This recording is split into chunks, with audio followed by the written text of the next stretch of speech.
Police say they believe the suspected shooter was holding his 6-year-old daughter hostage inside after shooting his wife. They have been blocking off cars that have been coming through. You can hear them chanting now. This is a storm drain. Part of it's covered with blocks of snow, creating a problem when it comes to draining these. Dogs were everywhere in downtown Kalamazoo yesterday. Sounds like heaven. This is all part of the roof that flew off. You can see it bent as well. There was not a dry eye tonight. A massive amount of people gathering here, circled around these 3 crosses, remembering those 3 students that were killed Monday night. The decision has been in the works since before the mass shooting on campus back in February. A man accused of shooting and killing another man in Kalamazoo is extradited to West Michigan. They say if needed, they can and will dig into the ground, search behind walls, or go under concrete floors. You can make salad taste like chocolate. Tastes like chocolate.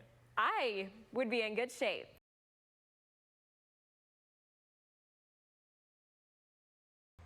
It's difficult to walk through this neighborhood. Roofs caved in, windows boarded up, and yards covered in tree limbs and debris. But we did see a few smiles amid the chaos this afternoon. Neighbors helping neighbors, and Comstock Park's high school varsity football team putting in an extra workout, cleaning up piles like this before their first game of the season. It's not a football and it's not a big game, but these throws from Comstock Park's varsity football team are going a long way for a community that needs it. I've never seen anything like it. It's just terrible to think like what some of these families have had to go through overnight and into the morning. And we're trying to like lighten their load. They were supposed to meet at the school for some team bonding exercises ahead of their first football game. Instead, they piled in cars and came here to a neighborhood on Sandtrap and Scottview Drives, helping families clean up their homes, their yards, their neighborhood. There's people that need help, so we dropped our plans. We cleared our schedule for the next several hours. Just a few miles away in Alpine Township, And this is all of our product. Shay Miller is trying to help salvage what little is left of her parents' family-owned business. I don't see enough for how many buildings were here. Just yesterday, this was Backyard Fun Zone. Today, it's a pile of broken slides, basketball hoops, and trampolines. It's hard to kind of see everything that my family's worked for this way. This was the first store, so that's why it's kind of hitting a little bit harder. It'll take days of cleanup. This is terrible. But with a lot of teamwork and a quick break to catch a football game, I think this will hit home when they put on the jersey and see Comstock Park across the front of it. They know the people that we represent. this community says it's nothing they can't handle. Now, the team says that their high school did not have power around noon today. As of right now, their game is still set to kick off tonight at 7 against Tri-County. Lockdown, lockdown, lockdown. When students at Lawton Community Schools hear this noise, Lockdown. they know exactly what to do. It's a small device, but as these second graders have learned, it's what could keep them safe from a big threat. What happened?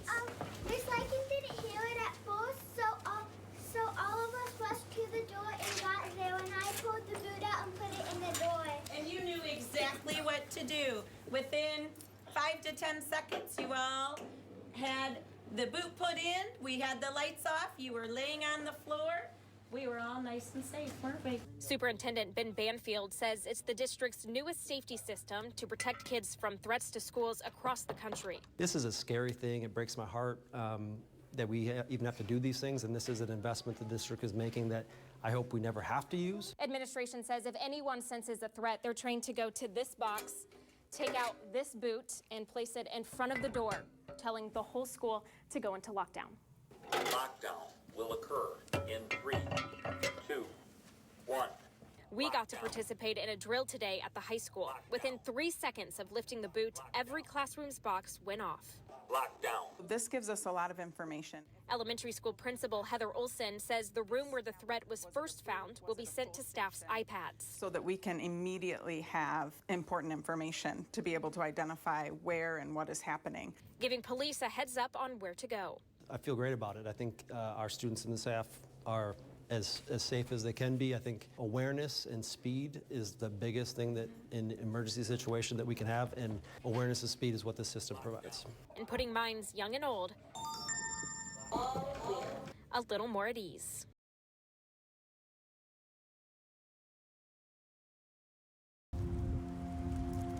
Our remember everything from that day. I remember that his sister called me and she asked me, "Mom, have you heard from Nathan?" And immediately I knew something was wrong. It's been 7 years since Stephanie and Aaron Baldwin last heard from their son, Nathan Ratliff. He was 22. He had a whole life in front of him. They say he was out trick-or-treating with family and the next day, gone. I feel mostly just sad. Sad that I don't know what more I could have done to help him. Sad that I don't know where he is. Tonight, Kalamazoo police are asking for your help to find a missing man. His mom says there's never been much attention around Nate's story. Because Nathan wasn't famous. Nathan wasn't, the star athlete or the jock. He wasn't setting the world on fire. He was just my boy. But she and Aaron have never stopped looking for answers. I know he's not coming back, but I need something for it to be over. And neither has the Kalamazoo detective on the case since day one, Joe Paul. It's a case that sticks with me, and there's several days a week when I'm driving home and this case pops into my head, and then it's stuck. I'm just stuck thinking about it. He calls Nate's case unique. So a couple things that were left behind. What's on this table is the only evidence detectives have. Nate's phone and a hard drive containing the contents of his laptop. There's some background information with this case that made us think that there were a few different options for why Nate went missing. He says they've considered he left the area to start a new life, or even if he hurt himself. We have reason to believe that Nate is no longer with us. Ultimately, they decided Nate was murdered. But his body has never been found. I dream about finding Nate, and I want to find him. I want to find Nate. I want to have that closure for his family and for us as well. His parents, who live out of state, pleading with our community. They say someone knows something. We don't care about justice. We don't care about vengeance. We don't care about retribution. We just want our son. We just want to know where he is. In Kalamazoo. I just want my boy. Allie Jennerjahn, News Channel 3.